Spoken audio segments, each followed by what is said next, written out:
ለራስ ያልተኖረ ህይወት ከፊያሜታ አምሃ።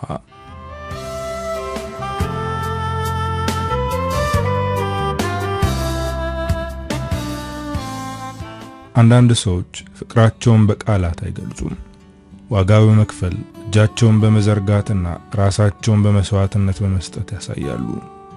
እሱም ለእህቱ እንደዚህ ነበር። ከልጅነቷ ጀምሮ ከሚያስፈልጋት ሁሉ በላይ ሆነላት። አሳድጎ አስተምሮ የተሻለ ህይወት እንድትኖር ለራሱ የነፈገውን ለሷ ሰጥቷል። ነገር ግን አንድ ፍርሃት ከሱ ጋር አደገ። እህቱ እሱ የተከፈለላትን ዋጋ ሁሉ አበላሽታ የማይሆን ህይወት ውስጥ እንዳትገባ ይፈራል። ይህ ፍርሃት ግን ቀስ በቀስ ፍቅርን ወደ ቁጥጥር፣ ጥበቃን ወደ እስር ቀየረው። እህቱ ደግሞ አንድ ጥያቄ ብቻ ነበራት። እኔን ለመጠበቅ ስትል ህይወቴን ሙሉ ገሃነም ማድረግ ትክክል ነው? ይህ ጥያቄ የጽጌረዳ የሁል ጊዜም ጥያቄዋ ነው። ዮሐንስ ደግሞ ህይወቱን በሙሉ የኖረው ለሷ ሲል እንደሆነና ልፋቱ ከንቱ እንዳይቀር ይነግራታል። ጽጌረዳ በአንድ እጇ ጀበና በሌላኛው እጇ ስኒ ይዛ ቡና ወዳዘዛት ደንበኛዋ ሄደች። ደንበኛዋም በፈገግታ እየተመለከተቻት ዛሬ ደግሞ ልዩ ሆነሻል፣ ይህን እንጆሪ የመሰለ ከንፈርሽን ብጎርሰው ደስ ይለኛል አለ። ጽጌረዳ የሰውየው ንግግር ቢያስጠላትም ቋሚ ደንበኛዋ ስለሆነ ፈገግ ብላ ቡናውን ቀርታ ቀና ስትል መቀመጫዋን ቸብ አደረገ። ንግግሩን ታግሳ ነበር፣ ግን ተግባሩን መታገስ አልቻለችም። በጥፊ አጮለችው። ያኔ ቡና የሚጠጡት ሌሎች ሰዎች በድንጋጤ ወደ እነሱ ማየት ጀመሩ። እሱም ከሰው ፊት ስለመታችው ተናደደ። ከተቀመጠበት ተነስቶ እንዴት ትመችኛለሽ በማለት አንገቷን አነቃት። ዮሐንስ ሲገባ የሚሳሳላት እህቱ ባንዶ ጠምሻ ታንቃለች። ዘሎ ሰውየውን በቡጢ ሲነርተው ጽጌረዳ አለቀቃት። ዮሐንስ ሰውየውን ያለማቋረጥ ሲመታው መሃል ገብታ አስቆመችው። የሰው ልትገል ነው እንዴ በማለት ወንድሟን ተቆጣችው። ወንድሟ እንኳን የሰው እጅ አርፎባት ይቀርና አንድ ሰው ኃይለ ቃል እንዲናገራት አይፈቅድም። ለሷ ሲል ዓለምን ይገለብጣል። ዮሐንስ እህቱን የመንከባከብና የመጠበቅ ኃላፊነት የወደቀበት ገና የ11 ዓመት ልጅ እያለ ነበር። እሷ ደግሞ የ8 ዓመት ልጅ ናት። እናታቸው አልማዝ የልጆቿ አባት ማን እንደሆነ አታውቅም። ምክንያቱም ሴተኛ አዳሪ ስለነበረች ከብዙ ወንዶች ጋር ትወጣ ነበር። እንዳረገዘች የምታውቀው ከ3 ወር በኋላ ነበር። የሁለቱንም ልጆቿን አባት አታውቀውም። እነሱ ምንም እንዲያጡና እንዲጎልባቸው አትፈልግም። ገላዋን መሸጧን ቀጥላለች። ደንበኞቿ ቤት ሳይቀር ይመጡ ነበር።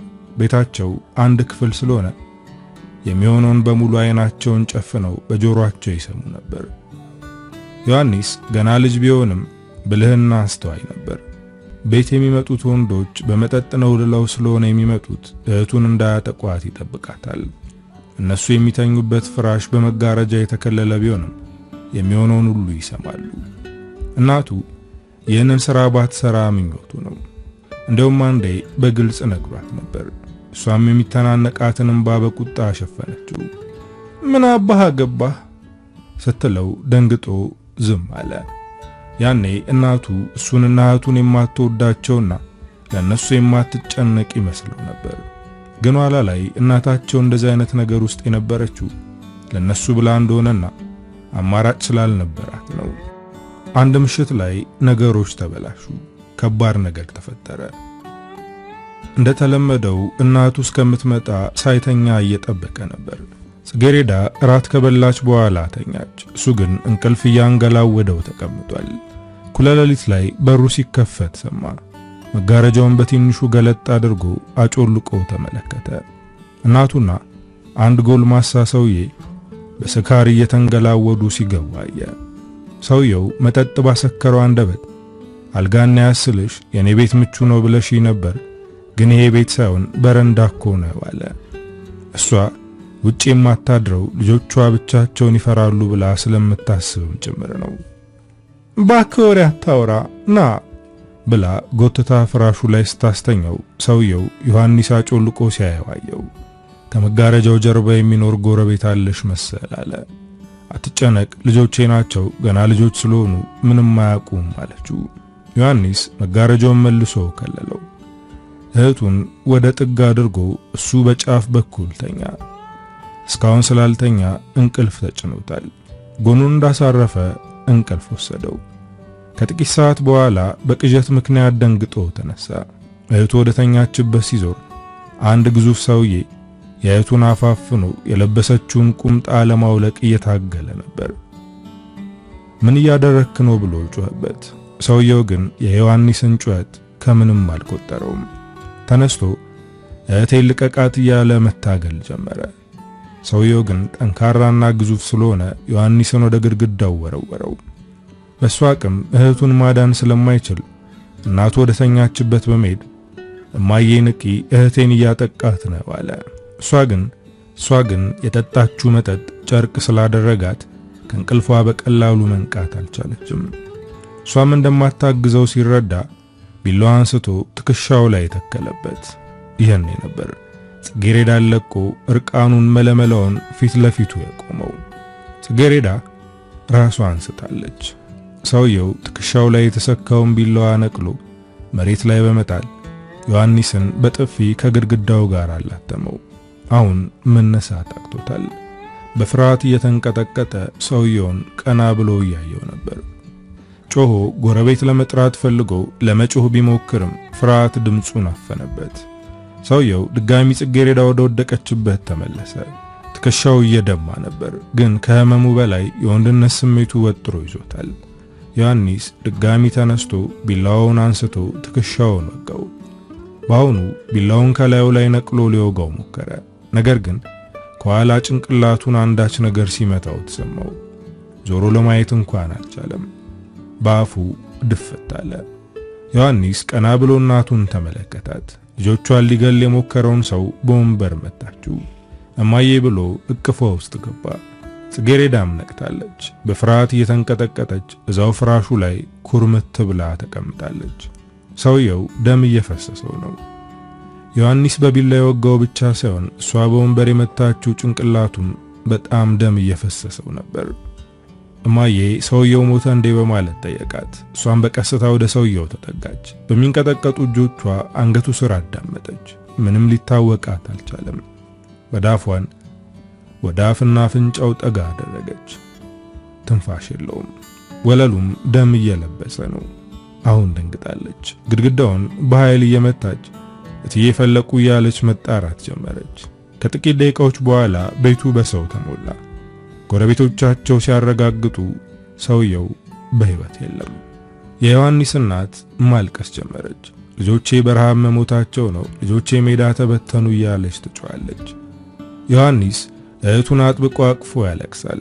ፖሊሶች ሲመጡ ወደ ዮሐንስ ጠጋ ብላ ከዚህ በኋላ ልጅነት የለም፣ እህት ያንተ ኃላፊነት ናት አለችው።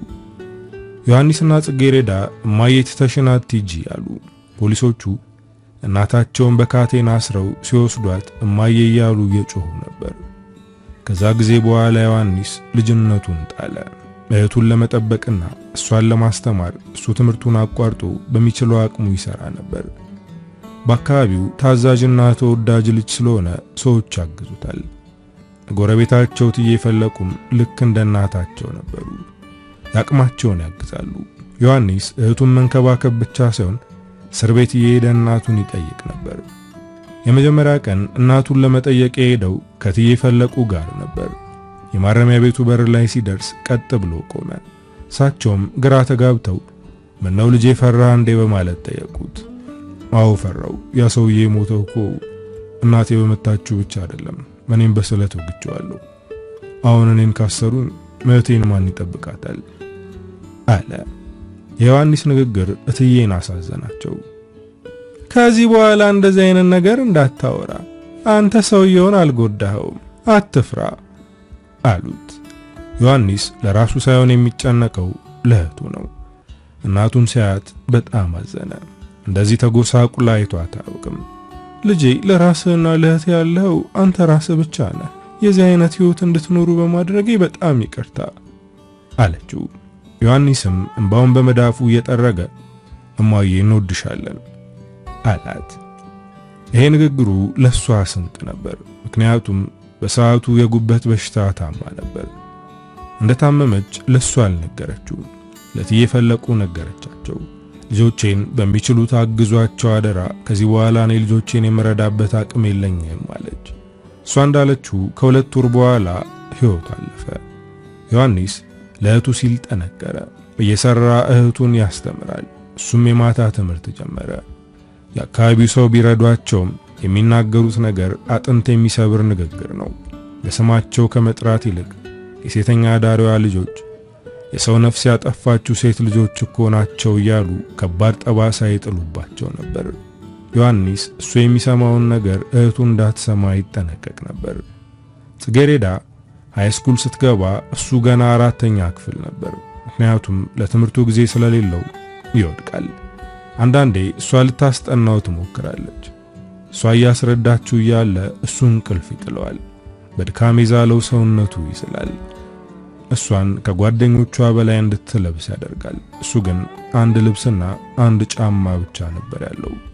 ጽጌሬዳ በጣም ውብ ናት። በዛ ላይ እንደ ሀብታም ልጅ ነበር የምትለብሰው። የሰፈር ጎረምሶች አይናቸውን ጣሉባት። ትምህርት ቤት ውስጥ ያሉ ወንዶች ከሷ ጋር ለመግባባት ይራኮታሉ። ይሄ ነገር ዮሐንስን አሰጋው። ዋጋ የሚከፍልላት እህቱ አንድ ነገር ብትሆን ሰው አይሆንም። ቁጥጥር አበዛባት። እንደ ሕፃን ጧት ትምህርት ቤት ያደርሳታል። የመውጫ ሰዓቷ ሲደርስ ስራ ትቶ ወደ እሷ ይሮጣል። በዛ ላይ ብዙ ጓደኛ እንዲኖራት አይፈልግም። ይሄ ነገሩ በጣም እያሰለቻት ነው። ጽጌሬዳ ከወንዶች ብዙ የፍቅር ጥያቄ ይቀርብላት ነበር። ከብዙዎቹ አንዱ ላይ አይኗ አርፏል። ቢንያም ይባላል። ከወንድሟ ተደብቃ ታገኘዋለች። ከሱ ጋር ደስ የሚል ጊዜ ታሳልፋለች። ቢንያም ጽጌሬዳን ቢወዳትም ወንድሟን ግን በጣም ይፈራው ስለነበር እንዳያየው ይሳቀቅ ነበር። ቢንያም ይፈራው አልቀረለትም። አንድ ቀን ጽጌሬዳን ከትምህርት ቤት አስፎርፎ እዛው ትምህርት ቤት አቅራቢያ ያለ መናፈሻ ይዟት ሄደ። እዛ ቁጭ ብለው እያወሩ ያለ ዮሐንስ ከጓደኞቹ ጋር ወደ መናፈሻው ሲገባ ተያዩ። የዮሐንስ ፊት ባንዴ ነበር የተቀየረው። ቢንያም በድንጋጤ ተርበተበተ። ወንድምሽ መጣ ሲላት እሷን በድንጋጤ ከተቀመጠችበት መነሳት አልቻለችም። ከጓደኞቹ ተለይቶ ወደ እነሱ ሲመጣ ቢንያም መሮጥ ጀመረ። ዮሐንስም በሩጫ ተከተለው። እሷ ስለፈራች እየተንቀጠቀጠች ወደ ቤት ሄደች። ቤት ገብታ ወንድሟ እስከሚመጣ እየጠበቀች ነበር። ሲመጣ ምን እንደምትለው ምክንያት እያዘጋጀች ነው። ግን አሳማኝ ምክንያት ልታገኝ አልቻለችም። የምታመካኘው ምክንያት ሳታገኝ ወንድሟ መጣ። ቀና ብላ ፊቱን ማየት አልቻለችም። ገና ሳይናገራት ወንድሜ ይቅር በለኝ ብላ ለቀሰች። ጥፋትሽን ስለምታቂ ነው አይደል የምታለቅሽው? እኔ ነጭ ላብ እስኪወጣኝ የምሰራው አንቺ ከማንም ዱርዬ ጋር እንድትንዘላዘይ ነው እንዴ? በማለት ተናገራት። ከዚህ በፊት ከባድ ቃላት ተናግሯት አያውቅም። እጁንም አንስቶባት አያውቅም። ገና አይኖቹን ስታይ ነበር በፍርሃት የምትርበተበተው። ዛሬ ግን ከባድ ንግግር እየተናገራት ነው። ድጋሚ ከዛ ልጅ ጋር እንዳላይሽ እያለ በቁጣ ሲያንቀጠቅጣት በሩ ተንኳኳ። ዮሐንስ ተነስቶ በሩን ከፈተው። በር ያንኳኳችው ሃና ናት። እጇን እያፋተገች እንዴት ዋልክ በማለት ጠየቀችው። እሱም ፈገግ ለማለት እየሞከረ እንዴት ዋልሽ አላት። ለምን እንደመጣች ለመስማት እየጠበቀ ነው። እሷ ግን አይኖቿን እሱ ላይ ተክላ ፈዛ እየተመለከተችው ነው። ሃና እዚሁ ሰፈር ከነሱ ጋር ያደገች ልጅ ናት። ያኔ ከባድ ሁኔታ ውስጥ በነበሩበት ሰዓት ቤተሰቦቿ ሳያዩ ምግብ እየሰረቀች ታመጣላቸው ነበር። ጽጌሬዳን የምታስጠናትም እሷ ነበረች። እትዬ ፈለቁና እሷን ልክ እንደ ቤተሰብ ነው የሚያዩአቸው። እትዬ ፈለቁ ከሞቱ በኋላ ሃና ይበልጥ ታግዛቸው ነበር። አባቷ ከመስሪያ ቤት እስክሪብቶ ሲያመጣ ለጽጌሬዳ ትሰጣታለች። አሁን ሃና ኮሌጅ ጨርሳ ስራ ጀምራለች። የመጀመሪያ ደሞዟን ስትቀበል ጽጌሬዳና ዮሐንስን ሬስቶራንት ወስዳ እራት ጋብዛቸዋለች። ለዮሐንስ ሱሪና ቲሸርት፣ ለጽጌሬዳም የሚያስፈልጋትን ገዝታላቸዋለች። ይህንን ያደረገችው ቃል ገብታ ስለነበር ነው እንጂ በዚህ ሰዓት ችግር ላይ ሆነው አይደለም። ምክንያቱም ዮሐንስ 2 ቦታ ስለሚሰራ ጥሩ ክፍያ ያገኛል። ልጅ ያሉ ችግር ውስጥ ነው ስታያቸው ስራ ሲይዝ ልብስ ገዛላችኋለሁ፣ ሬስቶራንት ወስጄ ጋብዛችኋለሁ ብላቸው ስለነበር ቃሏን አከበረች። ሃና ስለምታዝንላቸው ብቻ ሳይሆን ዮሐንስን ስለምታፈቅረው ነው ብዙ ነገር የምታደርገው። እሱ ደግሞ ይህንን ስሜቷን ማስተዋል አልቻለም። አሁን በሩ ፊት ለፊት ቁማ በዝምታ እያየችው ነው። ሃኒ ደህና አይደለሽም እንዴ ሲላት ከሐሳቧ ነቃች። ጽጌረዳ ከትምህርት ቤት ስትመለስ ጸጉር ቤት ወስድሻለሁ ብያት ነበር፣ ተመልሳለች በማለት ጠየቀች። ዮሐንስ ወደ ውስጥ እንድትገባ በሩን ለቀቀላት። ስትገባ ጽጌረዳ እያለቀሰች ነበር። ሃና ወደ ጽጌረዳ በመጠጋት ምን ሆነሽ ነው አለቻት፣ እንባዋን እየጠረገች። ትምህርቷን ጨርሳ ጥሩ ህይወት ይኖራታል ብዬ ለፋለሁ፣ እሷ ግን ከማንም ቦዘኔ ጋር ትንዘላዘላለች በማለት ተናገረ። ጽጌዬ ብልህና አስተዋይ ሴት ናት፣ ልፋትን ገደል አትከተውም አለችው። ሃና የዮሐንስን ልፋት በደንብ ታውቃለች። ጽጌረዳም ከወንድሟ ቃል ልፍ እንደማትል ሃና በደንብ ታውቃለች። አሁን እንባሽን ጥረጊና ወደ ጸጉር ቤት እንሂድ አለቻት። ጽጌረዳ ወንድሟን ቀና ብላ ተመለከተችው። ባለቀሱት አይኖቿ ፍቃድ መጠየቋ ነው። እሱም እንድትሄድ ፈቀደላት። ከቤት ወጡ። ሃና ከዮሐንስ ፊት ባትናገረውም አሁን ብቻቸውን ሲሆኑ ጠየቀቻት። ክላስ ቀጥተሽ መፎረፍ ትክክል ነው? ወንድምሽ መስዋዕት የሚከፍለው አንቺን ለማስተማር እንደሆነ ታውቂያለሽ አለቻት። ጽጌረዳ አንገቷን አቀርቅራ ትራመዳለች። ቢኒን ወድጄዋለሁ አለቻት። ለሃና ምንም አትደብቃትም። እና መውደድና ክላስ አቋርጦ መውጣት ምን ያገናኘዋል? ምንም ቢፈጠር ትምህርትሽን ችላ ማለት የለብሽም። ቀድመሽ ለኔ ብትነግሪኝ ወንድምሽ ሳያውቅ ከቢኒያም ጋር እንድትገናኝ አደርግሽ ነበር አለቻት። ጽጌረዳ ከዚህ በኋላ ቢኒያም አያናግረኝም፣ ወንድም የሆነ ነገር እንዳደረገው እርግጠኛ ነኝ አለች። እንደፈራችውም ወንድሟ ቢኒያምን መጥቶታል። በነጋታው ትምህርት ቤት ስትሄድ ቢኒያም ሊያናግራት አልቻለም። ከዛ ጊዜ በኋላ ከሷ ራቀ። ጽጌረዳ በወንድሟ ተናደደች፣ ግን ንዴቷን በቃላት ማውጣት አትችልም። ወንድሟን ትፈራዋለች። አኮረፈችው። እሷ ስታኮርፍ ደግሞ እሱ ጨነቀው። ምን ሆነሽ ነው? አመመሽ እንዴ? የጎዳሽ ሰው አለ እያለ በጥያቄ አጨናነቃት። ውስጧ የታመቀውን ንዴት አወጣችው። ባንተ ምክንያት ቢኒያም ከኔ ራቀ፣ ባንተ ምክንያት ጓደኛ ሊኖረኝ አልቻለም በማለት በእንባ ታጅባ ንዴቷን ተናገረች። ዮሐንስ ደነገጠ። እኔ እኮ ላንቺ ስለማስብ ነው ቢላትም ልትረጋጋ አልቻለችም።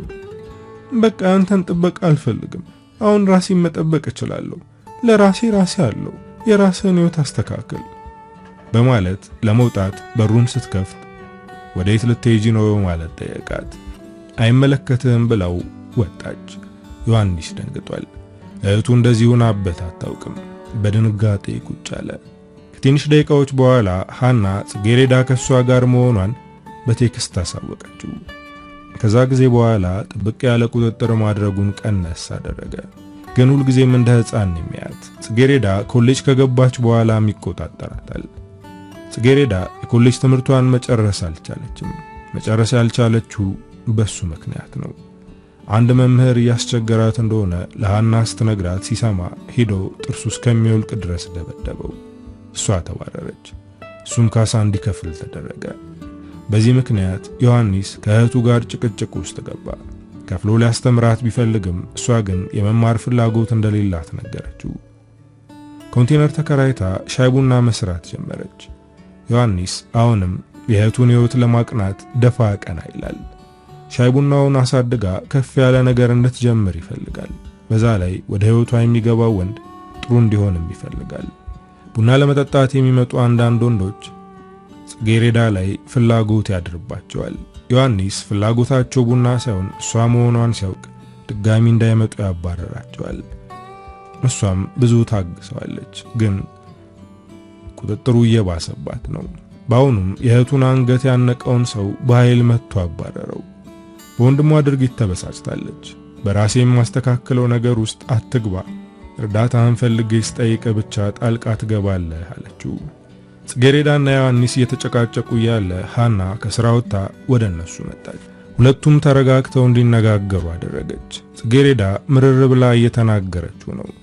ነፃነቴን አሳጥተኛል እያለች ተወቅሰዋለች። እሱም አንቺ ላይ ማንም እጁን እንዲያነሳብሽ አልፈቅድም እያላት ነው። ዮሐንስ በጣም ስለተናደደ ሐና እሱን ለማረጋጋት ከቡና ቤቱ ይዛው ወጣች። ለእህቴ የከፈልከውን አውቃለሁ፣ ለእህትህ ነፍስህን ትሰጣታለህ፣ ግን አሁን ላይ የምታደርገው ነገር ትክክል አይደለም። አሁን እኮ አድጋለች፣ በራሷ የምትወሰናቸው ነገሮች አሉ። የእሷን ለእሷ ተውላት እና አሁን ደግሞ የራስህን ሕይወት ዞር ዞር ብለህ ተመልከት ስትለው በፈገግታ ተመለከታት። ሐንዬ እኔ እኮ ከእህቴ ውጭ ሌላ ሕይወት የለኝም አለ።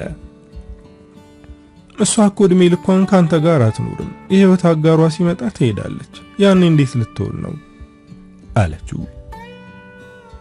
ምንም ቢመጣ እህቴ እኔ ጥበቃ ያስፈልጋታል ሲላት በጣም ተገረመች። ግርምቷ እንደሌላው ጊዜ አድናቆት አይደለም፣ በአሁኑ ተበሳጭታበታለች። ጽጌረዳ ሐና ዮሐንስን ይዛው ስትወጣ ራሷን አረጋግታ ወደ ስራዋ ተመለሰች። ግን ንዴቷ አልበረደላትም። ውጪ መኪና ውስጥ ቡና ስትታዘዝ ይዛ ሄደች። ቡናውን ስትቀዳ እጇ ይንቀጠቀጣል። ምን ነው ሰላም አይደለሽም እንዴ በማለት በእርጋታ ጠየቃት። እሷም የውስጧን በውስጧ አድርጋ ፈገግ ለማለት ሞከረች። ደህና ነኝ በማለት አጭር መልስ ሰጠችው። ቡናውን ቀርታ ስትመለስ እሱም ከመኪናው ወርዶ የቀዳችለትን ቡና ይዞ ተከትሏት ገባ። ቀኑ ሙሉ መኪና ውስጥ ነበርኩ፣ ለተወሰነ ደቂቃ መኪናውን ለቀቅል አድርገው አላት። እሷ ቁጭ ብላ ስኒ ከምታጥብበት ቀረብ ብሎ ስለተቀመጠ ከእሷ ጋር ወሬ ጀመረ። ቡናዋ በጣም እንደሚጥም እየነገራት ነው። እሷ ግን ብዙም ማውራት አልፈለገችም። ለሥራ ወደ ጅማ ስለመሄድ ቡና መጣልሻለሁ ብሎ ቃል ገባላት። እሷም የተለመደው የደንበኞቿ ወሬ አይነት ስለሆነባት ሺ ብላ ዝም አለች። ነገር ግን ከአንድ ሳምንት በኋላ በብዛት ቡና ይዞላት መጣ። በጣም ተገረመች። በቃሉ የተገኘ ደንበኛ ይሄንን አየች። ብር ልትሰጠው ብትሞክርም ለአንድ ሳምንት ቡና በነጻ ታጠጭኛለሽ፣ በዛ መልኩ ነው ክፍያውን የምቀበለው ብሎ አልቀበልም አላት። ከዚህ ሰው ጋር በጣም ተቀራረበች። እሱም መጥቶ የሷን ቡና ሳይጠጣ አይውልም። ይህ ሰው ሳሙኤል ይባላል። እንደ ሌሎች ደንበኞቿ አይጋተትም። ቁም ነገር ያለው ነገር ያወራታል። አንዳንዴም በቀልዶቹ ሲያፍነከንካት ይውላል። ከሳሚ ጋር እየተላመደች ነው። ነገሩ ወደ ሌላ እንዳይቀየር ፈርታለች። ምክንያቱም ወንድሟ ጋር ያለውን ልፊያ አትችለውም። የባሰ ሳሙኤልን ትጎዳዋለች። ወንድሟ እንዲሁ በቀላሉ የፍቅር አጋር እንድትይዝ አያደርግም። ጽጌረዳ ከሳሚ ለመራቅ እየሞከረች ነው። ይህንን ሁኔታዋን ደግሞ ሳሚ ያስተውላል። ለምንድን ነው እየሸሸሽ ያለሽው በማለት ጠየቃት።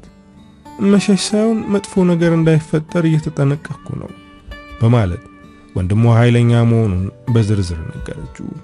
ዮሐንስ ሳሚን በተደጋጋሚ ከጽጌረዳ ጋር እያየው ነው። ደንበኛዋ እንደሆነ ነግረዋለች። እሱ ግን ሁኔታቸው አልጣመውም። ግን ደግሞ ቸኩሎ የማይሆን ነገር ማድረግ አልፈለገም። ይህ ሰው በተደጋጋሚ ከእህቴ ስርስር ሲል እያየሁት ነው። ጽጌ ስለሱ የነገረችሽ ነገር አለ እንዴ በማለት ሐናን ጠየቃት።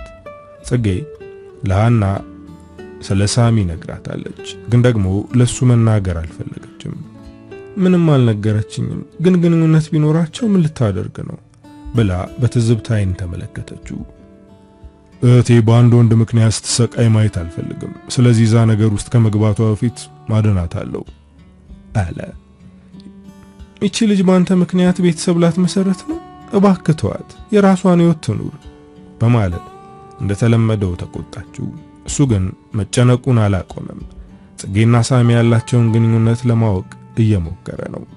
ሳሚ ጽጌረዳ ቡና ቤቷን ዘግታ ከሱ ጋር ጊዜ እንድታሳልፍ አሳምኗታል። ይህንን ነገር ለወንድሟ ሳትናገር ነው ያደረገችው። ወንድሟን ሳታስፈቅድ በራሷ ወስና የምትፈልገው ቦታ ሄደችው ለመጀመሪያ ጊዜ ነው። ከሳሚ ጋር ካፌ ውስጥ ቁጭ ብላ ማኪያቶ እየጠጣች ነው። ወንድሟ ይህንን ሲያውቅ ከባድ ጸብ እንደሚፈጠር እያሰበች ነው። ግን በድፍረት የምትፈልገውን በማድረጓ ደስ ብሏታል። የመጣ ነው የራሳችንን ጭንቀት አግልለን ዘና ለማለት ነው። አንቺ ግን አሁንም ጭንቀት ውስጥ ነሽ ሲላት በጭንቀት ተነፈሰች። ወንድሟ ይህንን ሲያውቅ በጣም እንደሚቆጣ ነገረችው። ወንድምሽ ላንቺ ያለው እንክብካቤ በጣም ደስ ይላል፣ ግን ቁጥጥሩን ያበዛዋል። ምናልባት እኔ እህት ስለሌለኝ ይሆን እሱን መረዳት ያልቻልኩት አለ። አንድም ቀን ስለ ቤተሰቦቹ ጠይቀው አታውቅም። አሁን ልትጠይቀው አሰበች። እህት ብቻ ነው ወይስ ወንድምም የለህም ብላ ጠየቀችው። ሳሚ ሁለት ታላቅ ወንድሞች እንዳሉት አባቱ እንደሞተ ነገራት። ከዚህ በላይ ስለ ቤተሰቦቹ ምንም የነገራት ነገር የለም። እናት ብትኖረውም ስለ እናቱ ምንም አይነት ነገር አልተናገረም። የሱም ሕይወት እንደሷ ቀላል እንዳልነበረ ተረዳች። የመጣህበት የሕይወት መንገድ ልክ እንደኔ ከባድ ይመስለኛል አለችው።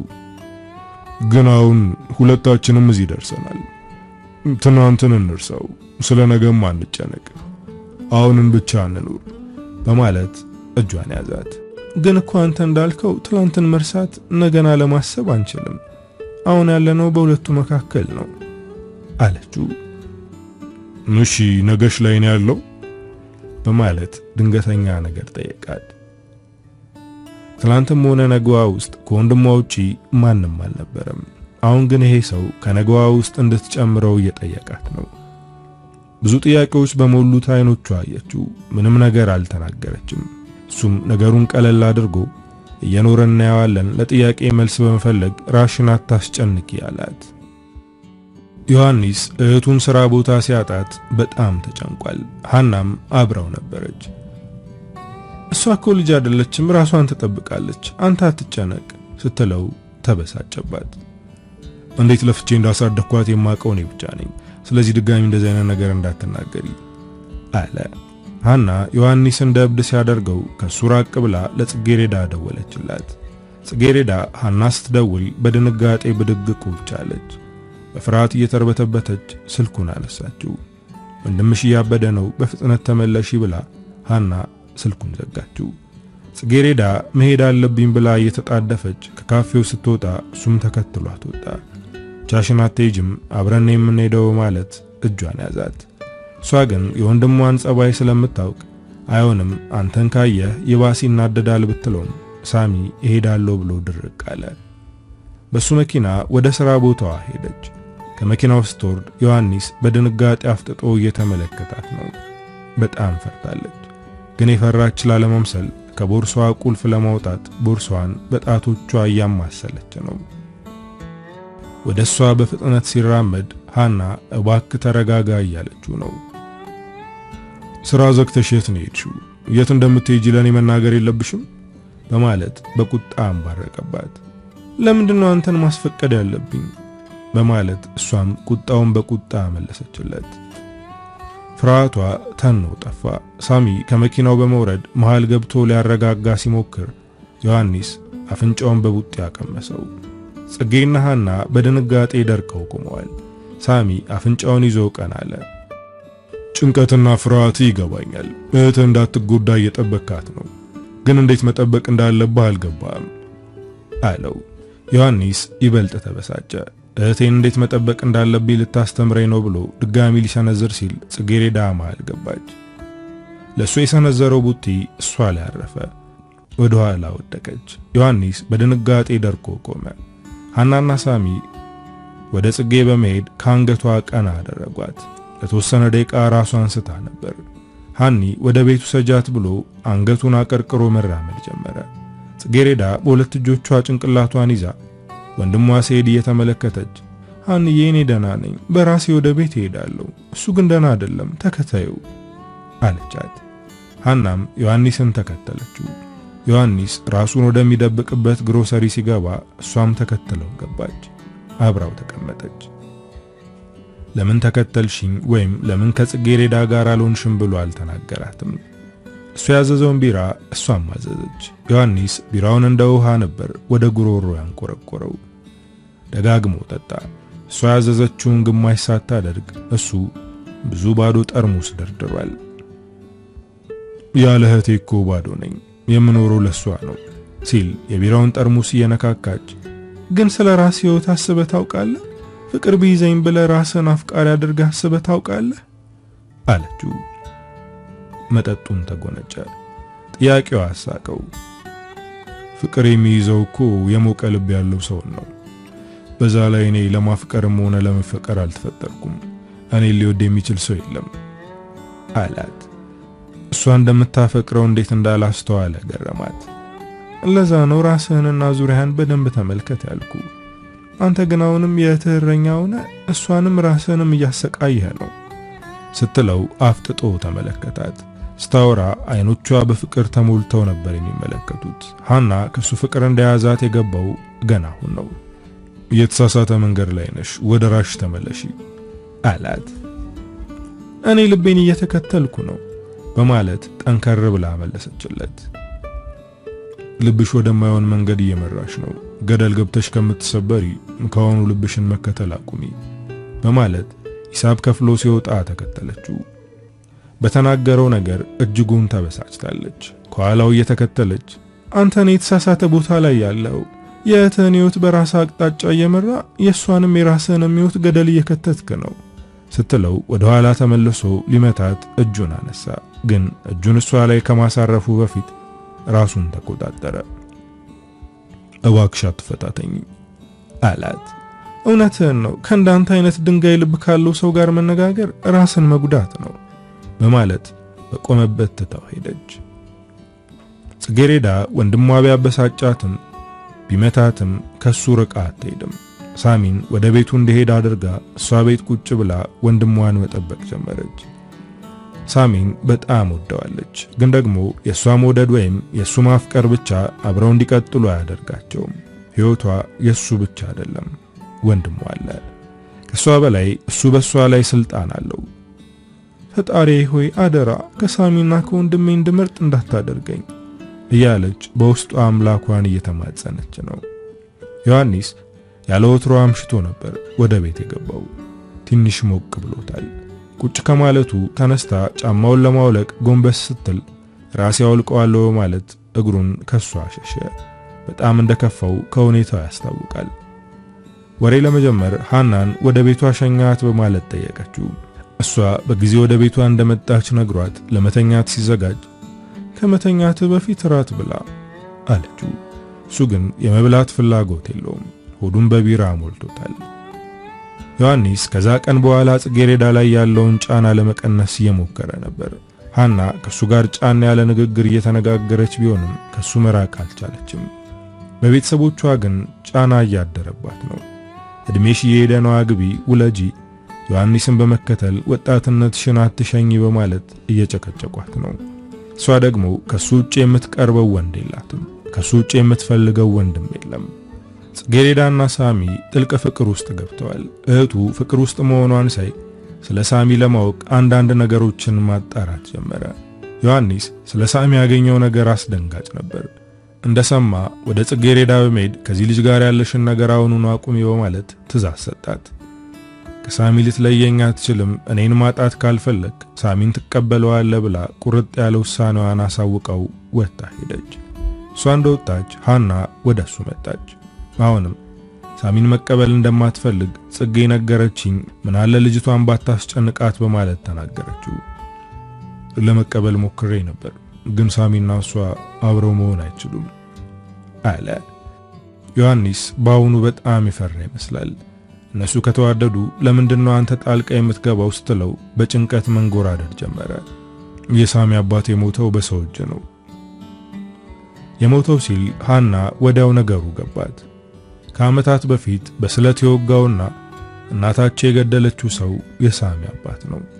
እህቴን የቀረባት ለበቀል ነው፣ ሃኒ ባክሽ ከዚህ ሰው እንድትርቅ ንገሪያት፣ እኔን አትሰማኝም በማለት እያለቀሰ ተማጸናት። ሃና ደንግጣለች። እውነታውን ካልነገርኳት በቀር እኔንም እሺ አትለኝም ስትለው እውነታውን ንገሪያት አለ። ሃና ዮሐንስ የነገራትን ነገር ለጽጌሬዳ ለመናገር ወደ ጽጌ ቡና ቤት ሄደች። እንዴት እንደምትነግራት ጨንቋታል። ዮሐንስ እንዳለው ሳሚ ጽጌሬዳን የቀረባት ለበቀል ሊሆን ስለሚችል ይህንን ነገር ማወቅ አለባት። የምነግርሽ ነገር አለ ስላለቻት ጽጌ ለመስማት እየጠበቀች ነው። ሃና ደግሞ አውጥታ ለመናገር ከብዷታል። ጽጌ የሃናን መጨነቅ ስታይ ወንድሜ ምን ሆኗል? የነገረሽ ነገር አለ እንዴ? በማለት በፍርሃት ጠየቀቻት። እሷም እንደምንም ትንፋሿን ሰብስባ ወንድምሽ ከሳሚ ጋር ያለሽን ግንኙነት እንድታቋርጭ ያለበትን ምክንያት ልነግርሽ ነው የመጣሁት ስትላት ጽጌሬዳ መሳቅ ጀመረች። ወንድሜ አንቺንም ጨዋታ ውስጥ አስገባሽ? አትልፊ፣ እኔ ከሳሚ ጋር አልለያይም አለች። እናትሽ የገደለችው ሰው የሳሚ አባት ነው ስትላት በድንጋጤ አፍጥጣ ቀረች። ይህን ነገር መስማት ከባድ ህመም አለው። ይሄ ሰው ወደ ህይወቷ ከገባ በኋላ የሚሰማት የጎዶሎ ስሜት ሞልቷል።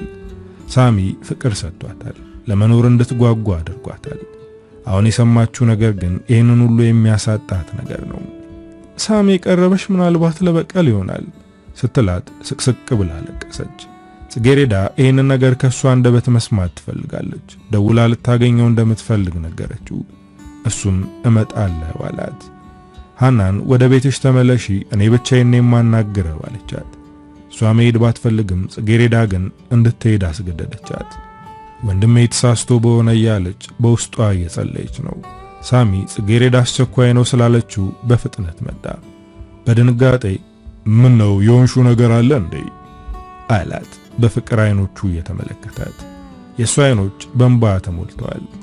ከልበን የምታፈቅረኝ አለችው። እሱም ጉንጮቿን እየነካካ በጣም አፈቅርሻለሁ በማለት በቃላቶቹ አረጋገጠላት። የቀረብከኝ ለበቀል አይደለም ማለት ነው አለችው። አንገቱን አቀረቀረ። ንገረኝ፣ ካንተ አንደበት መስማት ፈልጋለሁ አለችው። አባቱ ሲሞት ገና ልጅ ነበር። አባታቸው የቤቱ ምሰሶ ነው። እሱ ሰርቶ በሚያመጣው ገንዘብ ነው የሚኖሩት። እናታቸው እሱ በሚሰጣት ጥቂት ገንዘብ 3 ወንድ ልጆቿን ትንከባከባለች። እሱ ሰርቶ ቢያመጣም ከመዝናኛ የተረፈውን ገንዘብ ነበር ለሷ የሚሰጣት። አርፎ የማይቀመጥ ሴሰኛ ሰው ነው። እሷ ልጆቿን ለማሳደግ ስትል እያወቀች እንዳላወቀችውና ችላ መኖር ቀጠለች። የሳሚ ታላቅ ወንድሞች ይህንን ሁሉ ስለሚያውቁ አባታቸውን አይወዱትም። ሳሚ ደግሞ ገና ልጅ ስለሆነ አባቱ የሚሰራውን ስተት አያውቅም። እሱ የሚያውቀው እናቱና ወንድሞቹ አባቱን እንደማይወዱት ነው። አባቱ በጣም ያሳዝነው ነበር። አባዬ እኔ በጣም እወድሃለሁ ብሎ ያቅፈዋል። አንድ ቀን ጠዋት አስደንጋጭ ነገር ሰማ። አባቱ እንደተገደለ ሲያወሩ ሰማ። ያቺ ቀን ለሱ ከባድ ነበረች። አባታቸው ሲሞት ቤቱ ተራቆተ። የሚበሉት አጡ። ትምህርታቸውን ሊያቋርጡ ነበር። እናታቸው ግን አይኗ ያየ ልጆቿ ትምህርታቸውን እንዲያቋርጡ አላደረገችም። በትንሽ ገንዘብ ጭኗን መሸጥ ጀመረች። ከብዙ ወንዶች ጋር መውጣት ጀመረች። ልጆቿን አስተማረች። ግን እናታቸው የኤችአይቪ ኤድስ ተጠቂ ሆነች። ከባድ ህመም ውስጥ ወደቀች። ወንድማማቾቹ እጅ ለእጅ ተያይዘው ትምህርታቸውን ጨርሰው ከራሳቸው አልፈው እናታቸውን መንከባከብ ጀመሩ። ሁለቱ ወንድሞቹ በጣም ጎበዝ ነጋዴዎች ናቸው። እሱ ደግሞ የአንድ ድርጅት ማናጀር ሆነ። ሳሚ የራሱንም የቤተሰቡንም ህይወት ቢያስተካክልም አባቱ ከውስጡ ሊወጣ አልቻለም። ያቺ ሴት ለምንድነው የገደለችው የሚለው ነገር እየቆረቆረው ነበር። ይህንን ነገር አውቆ ውስጡ ሰላም እንዲያገኝ ለማድረግ ማጣራት ጀመረ። የገደለችው ሴት እስር ቤት እንደሞተች አወቀ። ግን ያቺ ሴት 2 ልጆች አሏት። ስለ ልጆቹ ሲያጣራ ልክ እንደሱ ልጅነታቸው ከባድ እንደነበረና ተፍጨርጭረው እዚህ እንደደረሱ አወቀ። በዚህ መሃል ነበር በጽጌሬዳ ፍቅር የተጠለፈው። አዎ ድንገት አይደለም ያወቅኩሽ፣ ግን ለበቀል አይደለም የመጣሁት በማለት ነገራት። ወንድሜ ትክክል ነው። ሰዎችን ማወቅ አልችልም። ስለኔ ማንነት አጥንቶ የመጣ ጠላቴ ጋር ነበር በፍቅር የወደኩት በማለት ለመሄድ ስትነሳ እኔና አንቺ ጠላቶች አይደለንም። አባቴም እናትሽም ሞተዋል። እኛና ፍቅራችን አዲሶች ነን። እባክሽ ማትተይኝ በማለት በእንባ ተማጸናት። እናቴ አባትህን ለምን እንደገደለችው ማወቅ ከፈለክ ልንገር። አባትህ ሊደፍረኝ ሲሞክር ወንድሜን ለማዳን ሲታገል ነበር፣ ግን አልቻለም። ያኔ እናቴ ልጆቿን ለማዳን ስትል ገደለችው በማለት አባቱ የተገደለበትን ምክንያት ነግራው ሄደች። ሳሚ ሐዘንና ድንጋጤ ተቀላቅሎ ጭንቅላቱን አዞረው። ግን ጽጌሬዳ ርቃ እንድትሄድ አላደረገም። ወዳው ተከተላት። ወደ ኋላ መመለስ ቢቻልና ነገሮችን ማስተካከል ብችል ደስ ይለኝ ነበር። እባክሽ አባቴ የሰራውን ስህተት እኔ እንዳስተካክል ፍቀጅልኝ። ያንን አስፈሪ ሌሊት በፍቅር ልሻረው፣ ደስተኛ እንዳደርግሽ እድሉን ስጪኝ አለ። መንገድ ዳር ተንበርክኮ ያለቀሰ ሲለምናት ሰዎች ቆመው ማየት ጀመሩ። ሳሚ ሰዋየው አላየው ግድ አልነበረውም። እሷ እሺ እንድትለው ብቻ ነበር የሚፈልገው። ሰዎች እሺ በይው ይላሉ። ጽጌሬዳ የሳሚ ሁኔታ አስደንግጧታል። ለክብሩ ሳይጨነቅ ተንበርክኮ እንደዚህ ያለቅሳል ብላ አላሰበችም። ከብዙ ልመና በኋላ ሳሚ ተሳካለት። ጽጌሬዳ በመካከላቸው ያለውን ተራራ ንዳ የሱ እቅፍ ውስጥ ገባች። እቅፍ ውስጥ እንዳለች ታገቢኛለሽ በማለት የጋብቻ ጥያቄ ያቀረበላት። የደስታ ሲቃ ተናነቃት። ጽጌሬዳ የሳሚን የጋብቻ ጥያቄ ተቀብላ ወደ ወንድሟ ሄደች። ዮሐንስ ጭንቀት ውስጥ ነበር። ከጎኑ ቁጭ አለች። ወንድሜ አንተ ስላለኝ ፈጣሪ ይመስገን። እኔ ማላየውን አንተ ታያለህ። መንገዴን እየጠረክ እዚያ አድርሰኸኛል አለችው። ዮሐንስ እፎይ ብሎ ተነፈሰ። የሳሚን ማንነት ስታውቅ ግንኙነታቸውን አቋርጣ የመጣች መስሎት ነበር የተነፈሰው። ግን ከባድ ዱብዳ ነገረችው። ከሳሚ ጋር ተነጋግረው በመሃላቸው ያለውን ችግር እንደፈቱትና ለመጋባት እንደወሰኑ ነገረችው። የሰማው ነገር በድንጋጤ አስበረገገው። በፍጹም አይሆንም፣ ይሄ ሰው ሊበቀል ስለሚፈልግ ነው የጋብቻ ጥያቄ ያቀረበልሽ አለ። ጽጌሬዳ ወንድሟን አረጋግታ ለማሳመን ብዙ ጥረት አደረገች፣ ግን ሊቀበለው አልቻለም። ውሳኔን አክብረህ ከጎኔ ብትሆን ደስ ይለኛል፣ ምክንያቱም ካንተ ውጭ ደስታዬን የሚጋራኝ ቤተሰብ የለኝም አለችው። እሱ ግን እህቱን ለሳሚ አሳልፎ መስጠት አልፈለገም። በጭራሽ ከሱ ጋር እንድትሆኚ አልፈቅድልሽም፣ አይኔ ያየ ከገዳይሽ ጋር አላጣምርሽም አለ። እሷ ግን ውሳኔዋን ወስናለች። ሕይወቴ ላይ የመወሰን መብት ያለኝ እኔ ነኝ፣ ስለዚህ ካልተቀበልከኝ ምንም ማድረግ አልችልም አለችው። ዮሐንስ በጣም ጨንቆታል። እሷ ደግሞ ሰርግ አትፈልግም፣ የሱ ሚስት መሆን ብቻ ነው የምትፈልገው። በቅርቡ ወደ ሳሚ ቤተሰቦች ቤት ለመግባት አስባለች። ዮሐንስ ይህንን ሲሰማ በጣም ፈርቷል። እሷ ሳታውቅ ሳሚን አናገረው። እህቴን ወደሃት ሳይሆን ለበቀል ነው የፈለካት፣ እሷን ተዋትና እኔ እንደፈለካ አድርጋኝ አለው። ሳሚ ግን ጽጌሬዳን እንደሚያፈቅራትና የቤተሰቦቻቸው ያለፈ ታሪክ ፍቅራቸውን እንደማይነጥቃቸው ደጋግሞ ነገረው። ከሳሚ አንደበት ይህንን ልብ የሚያሞቅ ንግግር ቢሰማም አምኖ መቀበል ከብዶታል። ዮሐንስ የእህቱ ነገር በጣም ስለሚያስጨንቀው ራሱን በመጠጥ መደበቁን ቀጥሏል። ይሄ ሁኔታው ደግሞ ሃናን አስጨነቃት። ዮሐንስ ከባድ ሁኔታ ውስጥ መሆኑን እየተመለከተች ነው። ጽጌሬዳን አናገረቻት። ወንድምሽ ደህና አይደለም፣ እባክሽ ከቤት ወጥተሽ ከሳሚ ጋር ለመኖር የወሰንሽውን ውሳኔ አስቢበት ወይም ለተወሰነ ጊዜ አራዝሚው ብላ ጠየቀቻት። ጽጌሬዳ ግን አልሰማቻትም። በፍጹም ጊዜ መስጠት አልፈልግም፣ ወንድሜ ከኔ የሆነ አባዜ ይዞታል፣ ምናልባት ከአይኑ ራቅ ስል በትክክል ያስብ ይሆናል አለቻት። ሃና ጽጌሬዳ ትንሽ እንድትቆይ ብትጠይቃትም እሺ ልትል አልቻለችም። ጽጌሬዳ ልብሶቿን ሰብስባ መሄዷ ቁርጥ እንደሆነ ሲያይ ዮሐንስ ተንበርክኮ አለቀሰ። እሷ ግን ወስናለች። እኔን ረግጠሽ ከዚህ በር ከወጣሽ ድጋሚ ወንድሜ ብለሽ መመለስ አትችይም አላት። ጽጌሬዳ ንግግሩን ፈርታ አልቀረችም። ሻንጣዎቿን ይዛ ከቤት ወጣች። እግሯ ከበር እንደወጣ እንባውን ጠራረገ። ከዚህ በኋላ እህት የለችኝም፣ እህቴ ሞታለች ብሎ ደመደመ። ጽጌሬዳ ከወንድሟ እቅፍ ወጥታ የሳሚ እቅፍ ውስጥ ገባች። ይዟት የሄደው ወደ ቤተሰቦቹ ቤት ነው። ጽጌሬዳ ከዚህ በኋላ የቤተሰባችን አካል ናት ብሎ ለወንድሞቹና ለእናቱ ተናገረ። ቤተሰቦቹ ደስ እንዳላላቸው ያስታውቃሉ፣ ግን እሷ ፊት ምንም ነገር ለመናገር አልፈለጉም። እሷን ወደ ክፍላቸው አስገብቶ እሱ ወደ ሳሎን ተመለሰ። እንዴት ድንገት ይዛት ትመጣለህ አሉት። ሳሚ ጽጌሬዳ የአባቱ ገዳይ ልጅ መሆኗን ቀድሞ ነግሯቸው ነበር። በጭራሽ አይሆንም ብለው ተቃውመው ነበር። ነገር ግን እንደምንም ብሎ እንዲቀበሏት አሳመናቸው። ግን እንደዚህ በፍጥነት ወደ ቤት ይዟት ይመጣል የሚል ግምት አልነበራቸውም። ጽጌሬዳ ወንድሟ እያለቀሰ ትታው በመምጣቷ እጅግ አዝናለች። ግን ደግሞ ውሳኔ መወሰኗ ግዴታ ነበር። ወንድም አለኝ ብለሽ እንዳትመጪ ብሏታል። እሷ ግን ተስፋ አትቆርጥም።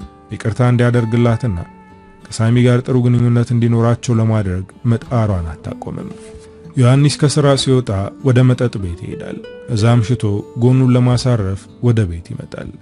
ምግብ በስርዓቱ እየተመገበ አይደለም፣ ራሱን ጥሏል። የሃና ቤተሰቦች ዮሐንስ እንደዚህ ሆኖ ሲያዩት ልጃቸውን ከሱ ጋር ያለሽን ነገር አቋርጪና ሌላ ሕይወት አጋር የሚሆንሽን ሰው ፈልጊ እያሏት ነው። የዮሐንስ ሁኔታ ተስፋ የሚያስቆርጥ ሆኖ ነው ያገኙት። ሃና ግን በሱ ተስፋ ቆርጣ አታውቅም። አሁን እንደዚህ ሆነው በእህቱ ምክንያት እንደሆነ ታውቃለች። ከጥቂት ጊዜ በኋላ ነገሮች ይስተካከላሉ። እስከዛው ግን ከጎኑ ትሆናለች። የሳሚ እናትና ወንድሞቹ ጽጌረዳን በጥሩ አይን ያዩአት አይደለም። እሱ ከቤት ወጣ ሲል እናትየዋ በነገር ተወጋታለች። የወንድሞቹ ጮኞች ቤት ሲመጡ እነሱን አክብራ በእንክብካቤ ታስተናግዳለች። ጽጌረዳን ግን ልክ እንደ ቤት ሰራተኛዋን የምታለፋት። ወንድሟ ልዕልት አድርጎ ተንከባክቦ ነበር ያሳደጋት። አሁን ግን የሳሚ ቤተሰቦች እንደ ባሪያ ያዩአት ነው። የአንደኛው የወንድሙ ጮኛ ከእናቱ በላይ ነገረኛ ናት። ጽጌን ጥምድ አድርጋ ይዛታለች። ወሬ ያሳበቀች ልታዋርዳት ትሞክራለች። ጽጌረዳ ለሳሚ ስትል ታግሳ ተቀምጣለች። ግን ሆድ እየባሳት ነው። ወንድሟን አስታውሳ ታለቅሳለች። እንደዚህ ፊት ሲነሷት ቢያይ አያስችለውም። ለእህቱ ሽንጡን ገትሮ ይቆም ነበር። ከጥቂት ወር በኋላ ዮሐንስ አላስቻለውም።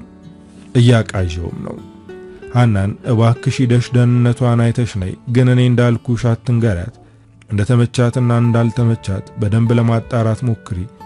እነዛ ሰዎች እሷ እንዳለችው መልካም ሰዎች ናቸው ወይስ እያሰቃዩአት ነው? ይህንን ማወቅ አለብኝ በማለት ሐናን ወደ ጽጌረዳ ላካት። እሷም ወደ ጽጌረዳ ሄደች። አንቺን ለማየት ልመጣ ነው ስትላት በጣም ነበር የተደሰተችው። ግቢውን የከፈተችላት እሷ ራሷ ናት። የሐና አንገት ላይ ተጠመጠመች። ሰው እንደራባት ታስታውቃለች። የሳሚን እናትና የወንድሙን እጮኛ ሰላም ብላ ተቀመጠች። ሐናን በጎሪጥ እየተመለከቷት ነው። እነዚህ ሴቶች ለእንግዳ እንደዚህ ከሆኑ ለሐና ከባድ እንደሚሆኑባት መገመት ቀላል ነበር። ጽጌረዳ ሐናን ወደ እሷና ሳሚ ክፍል ይዛት ገባች። ለማውራት እንዲመቸን እዚህ እንሁን ብላ የአማቾቿን ፊት ለመደበቅ ሞከረች። የጽጌ ሰውነት ቀንሷል። ጉንጮቿ ላይም ማዳት የሚመስል ጥቁረት እየወጣባት ነው። ይህንን ዮሐንስ ባይ ወይኔ ይል ነበር። ምንድነው ሰውነትሽ እኮ ቀንሷል፣ ልትነግሪኝ የምትፈልጊው ነገር አለ? በማለት ጠየቀቻት። ሐና ዮሐንስ ጠይቂ ስላላት ብቻ ሳይሆን የጽጌረዳ ሁኔታ ስላሳሰባት ነው የጠየቀቻት። ወደዚህ ላከሽ ወንድሜ ነው አይደል? አትጨነቅ፣ እኔ ደህና ነኝ ብለሃለች ብለሽ ንገሪው አለቻት። ሐናም እሷ አላከኝም፣ ያንቺ ነገር ስለሚያስጨንቀኝ ነው የመጣሁት። አሁንም እንደ በፊቱ ሚስጥረኛሽ ነኝ፣ ታማክሪኝ የምትፈልጊው ነገር ካለ ሰማሻለሁ አለቻት። ጽጌረዳ ግን ቁጥቡናለች። ምንም የምነግርሽ ነገር የለም፣ ይልቅ አንቺና ወንድሜ ምን ላይ ደረሳችሁ በማለት የወሬውን አቅጣጫ ወደ ሐና ቀየረችው። ሐናም በረጅሙ ተንፍሳ አንገቷን አቀረቀረች። ወንድምሽ ካንቺ ውጪ ህይወት የለውም፣ ስለ ራሱ አያስብም። ቤተሰቦቼም ከሱ እንድርቅና ሌላ ወንድ እንዳገባ እየጨቀጨቁኝ ነው። እኔ ደግሞ ካንቺ ወንድም ውጪ ሌላ ወንድ አልፈልግም፣ ምን እንደማደርግ አላውቅም በማለት ጭንቀቷን አጋራቻት። ሐንዬ ወንድሜን የምታውቂውና የምትረጂው ሴት አንቺ ብቻ ነሽ። እባክሽ ተስፋ አትቁረጪ። በእርግጠኝነት ይወድሻል፣ ግን አሁን አይታወቀውም። ለፍቅርሽ ታገይ። ፍቅር ትዕግስት ያስፈልገዋል አለቻት። ሐና ከልጅነቷ ጀምራ እሱን ስትከተል ነው የኖረችው። አሁንም ከሱ መራቅ አትችልም። ሐናና ጽጌረዳ እያወሩ እያለ ሳሚ ወደ ውስጥ ገባ። ከሐና ጋር ሰላምታ ተለዋወጡ። ወደዚህ መምጣትሽ በጣም ገርሞኛል። ዮሐንስም አንድ ቀን ትዕቢቱ ይለቀዋል ብዬ አስባለሁ አለ። ዮሐንስ ለእህቱ ስለሚጨነቅ እንጂ ትዕቢት ኑሮበት አይደለም አለችው። ንግግሩ አበሳጭቷት። ሳሚም ካልሽውን ለማንኛውም እናንተ ብቻችሁን ተጫወቱ ብሎ ወደ ሳሎን ሄደ። ይህ ሰውዬሽ የተናገረው ነገር ያበሳጫል አለቻት። ጽጌረዳ ሳሚ የተናገረው ነገር ቢያበሳጫትም ከሐና ፊት ወንድሜ ትዕቢተኛ አይደለም ብላ መከራከር አልፈለገችም። ሳሚ የተናገረው እኮ ቀልዱን ነው፣ አንቺ ግን አመረርሽው፣ በይ ተረጋጊ አለቻት። ሐና ብዙ ስለቆየች ለመሄድ ተነሳች። እሷም ለመሸኘት አብራት ተነሳች። ከክፍሉ ወጥተው በሳሎኑ አቋርጠው ወደ ውጭ ሊወጡ ሲሉ ሳሚና የሳሚ እናት ትንሽ አትቆይም፣ ራት እየደረሰ እኮ ነው አለቻት። አነጋገሯ የለበጣ እንደሆነ ያስታውቃል። ሌላ ጊዜ እመጣለሁ፣ አሁን ሳይመሽ መሄድ አለብኝ ብላ ወጣች። ሳሚ ልሸኝሽ እንኳን አላለም። ጽጌረዳ እስከ ግቢው በር ሸኝታት ተመለሰች። ጽጌረዳ ወደ ቤት ስትገባ የሳሚ እናት አፏን እያጣመመች እሷን ከሚልክ ወንድምሽ ራሱ መጥቶ አያይሽም አለች። እሱ ልኳት አይደለም፣ በራሷን የመጣችው ከሐኒ ጋር እኮ ልክ እንደ ቤተሰብ ነን ብላ ለአማቷ መለሰችላት። አንቺ ቤተሰብ አልሻት እንጂ እሷ አንቺን ቤተሰብ አትልሽም፣ ምክንያቱም የገዳይ ቤተሰብ መሆን የሚፈልግ ማን አለ ስትል ሳሚ ደነገጠ። እማዬ ምን አይነት ንግግር ነው የምትናገሩ ብሎ እናቱን ተናገረ። ጽጌረዳ ምንም አይነት ምላሽ ሳትመልስ ወደ ክፍሏ ገባች። እሱም ተከተላት። አልጋው ጫፍ ላይ ተቀምጣ አንገቷን አቀረቀረች። ሳሚ ከጎኗ በመቀመጥ ጽቡዬ እማዬ የምትናገረውን ነገር ከቁም ነገር አትውሰጂው፣ ከውስጡ አይደለም። እናቴን በደንብ ነው የማውቃት፣ ክፋት የለባትም በማለት ለእናቱ ንግግር ማስተባበያ ሰጠ። ጽጌረዳ በሴትዮዋ ንግግር ብትከፋም ሳሚን በጣም ታፈቅረዋለች። ሳሚ ደግሞ እናቱን በጣም ይወዳታል። ለዚህ ስትል ውስጧን አምቃ ያዘችው። ሐና ወደ ቤት ስትመለስ ዮሐንስ የጠርሙስ አንገት ጨብጦ በሐሳብ እየዋለለ ነበር። አይተሻት መጣሽ? እህቴ እንዴት ናት ብሎ ጠየቃት። ሐና ጽጌረዳ ሰውነቷ እንደቀነሰና አማቷ ጥሩ ሴት እንዳልሆነች ልትነግረው ቃቷት ነበር። ነገር ግን ሄዶ ችግር ሊፈጥር ይችላል ብላ ስላሰበች እህቱን በጣም እንደተመቻትና በጣም እንደሚወዷት ነገረችው። ቢራውን እየተጎነጨ ይህንን በመስማቴ ደስ ብሎኛል አለ። ሐና ወደሱ ተጠግታ እጁን ጨበጠችው። አይኖቿን እንዲመለከት ፈልጋለች። እሱ ግን አይኑ ያለው ቴሌቪዥኑ ላይ ነበር። ቴሌቪዥኑን ይመልከት እንጂ ሌላ ሐሳብ ውስጥ ነው። ዞሮ አልመለከታት ሲል ተነስታ ቴሌቪዥኑን ከልላ ቆመች። ፊት ለፊቱ ቀሚሷንና የውስጥ ልብሶቿን አውልቃ እርቃኗን ቆመች። ዮሐንስ ደነገጠ። የያዘውን ጠርሙስ አስቀምጦ በፍጥነት ፎጣ አለበሳት። ምን እየሆንሽ ነው? ጤነኛ አይደለሽም እንዴ? በማለት በቁጣ ተናገራት። ጤነኛ ያልሆንከውማ አንተ ነህ። የሴትነት ክብሬን ጥዬ ፊት ለፊት እርቃኔን ስቆም አለመፈለግህን እያሳየኝ ነው ወይስ ወንድነት ላይ ችግር አለ? በማለት በንግግሯ አስደነገጠችው። በጣም አስብልሻለሁ።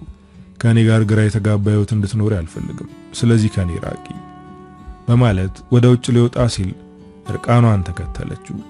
ከልጅነቴ ጀምሮ ካንተ ጋር ነበርኩ። ግራ የተጋባ ሕይወት ያልከውን እየኖርኩት ነው። ስለዚህ እሱን ምክንያት አታደርግ አለችው። እርቃኗን ተከተለው ልትወጣ እንደሆነ ሲመለከት በሩን ሳይከፍት ወደሷ ዙሮ ተመለከተ። ያለበሳትን ፎጣ ጥላ ድጋሚ መለመለዋን ሆናለች። አሁን እንድትለብስ አላደረገም። ሙሉ ሰውነቷን በትኩረት ቃኘው። መላ አካላቱ እየጋለ ነው። ሰውነቱ ላይ ያሉት ጥቃቅን ጸጉሮች ቆመዋል። ችግር አለብህ እንዴ ብላ የጠረጠረችው ወንድነቱ ተፈታተነው። አይኖቿን እየተመለከተ እና አይንን የመሰለው ሰውነት ይዘሽ ከኔ ጋር ለመኳተን ወስነሻል ሲላት በቀስታ ወደሱ ተጠጋች።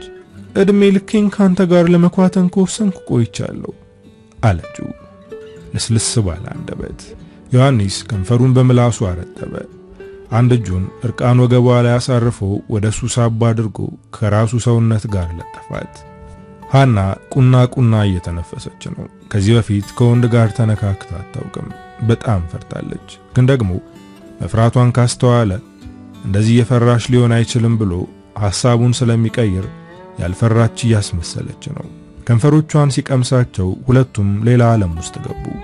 በከንፈሮቿ ብቻ አልተገደበም። አንገቷ ስር ገብቶ ሳማት።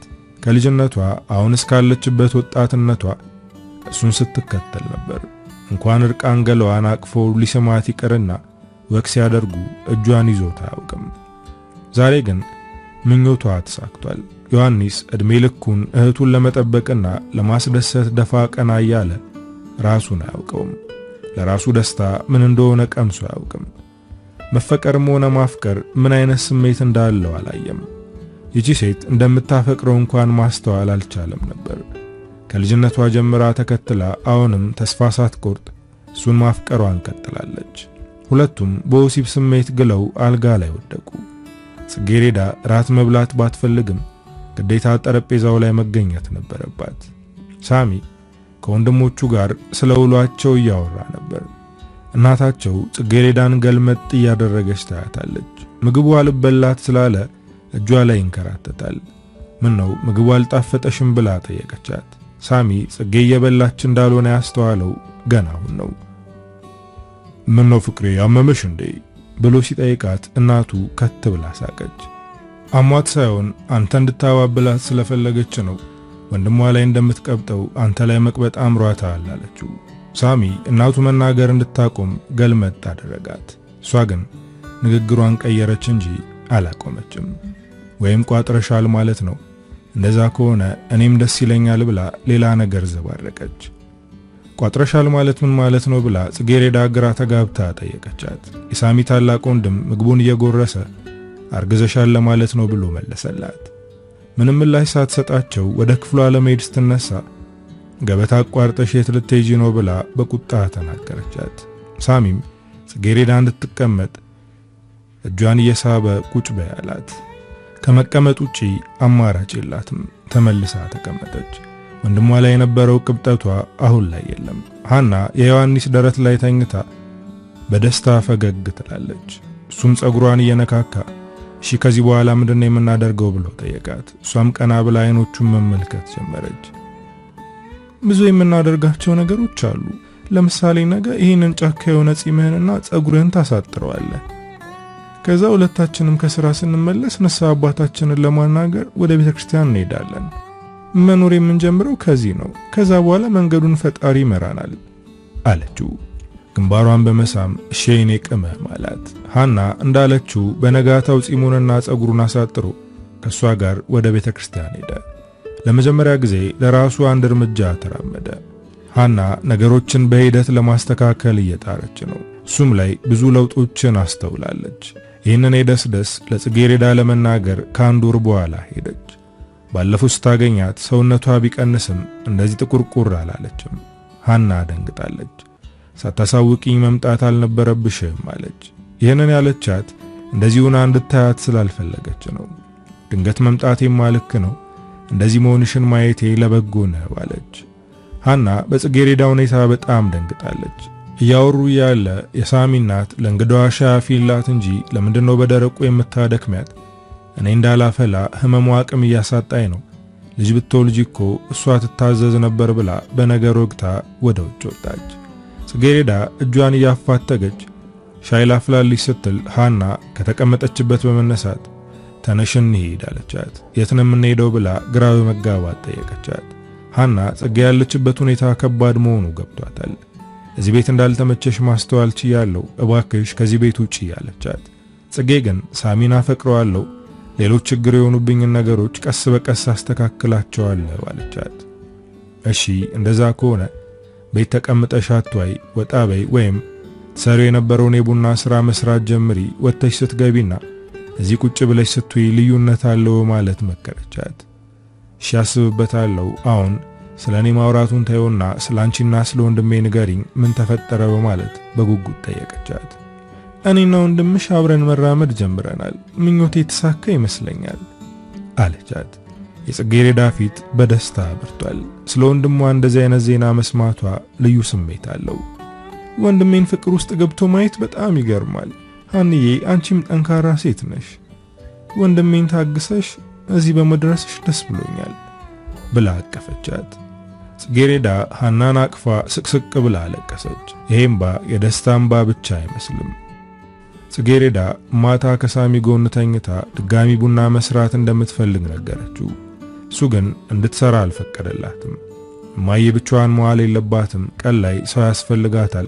በዛ ላይ ምን አጉድዬብሽ ነው ቡና ለመስራት ያሰብሽው? አሁን እኮ ባላለሽ ላጤ አይደለሽም ብሎ ምክንያት ደረደረ። እሷም ቤት በመዋሏ ድብርት ውስጥ እንደገባችና እናቱም ጋር እየተስማማች እንዳልሆነ ነገረችው።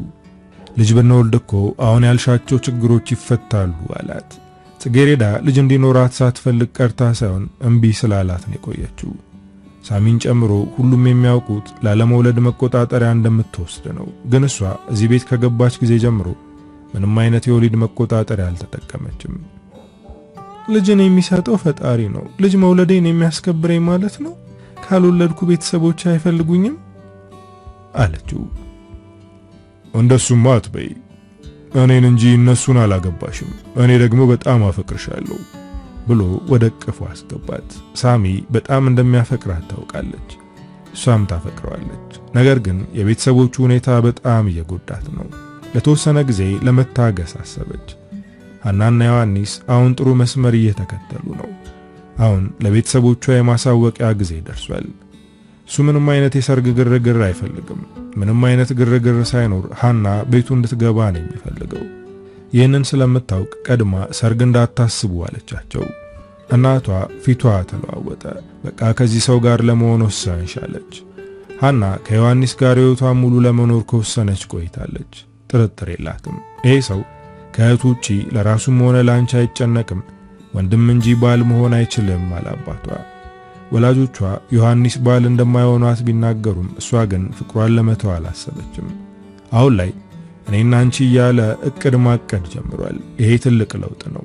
ህልሜ ሆነ እያለች በደስታ ተሞልታለች። ጽጌሬዳ የሳሚ ቤተሰቦች የሚያሳርፉባትን ጫና ለመታገስ ብትሞክርም በጣም ባሰባት።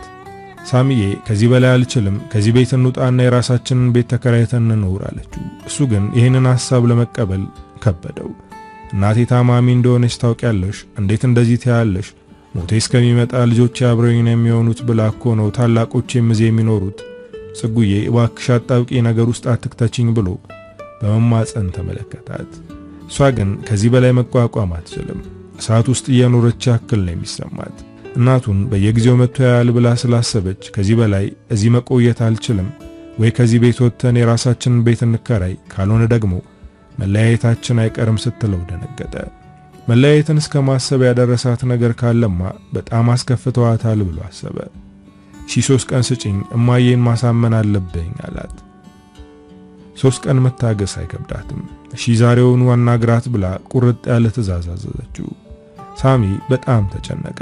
እናቱን እንዴት ብሎ እንደሚያናግራት እያሰበ ነው። ብዙ መስዋዕት ከፍላ አሳድጋ ያስተማረችውን እናቱን ላለማስከፋት ቃላት እየመረጠ ነው። እንደምንም ትንፋሹን ሰብስቦ እናቱን አናገራት። ከሚስቱ ጋር ቤት ተከራይቶ ለመኖር እንደወሰኑና እሷን በየጊዜው እየመጣ እንደሚጠይቃት ሲነግራት ደነገጠች።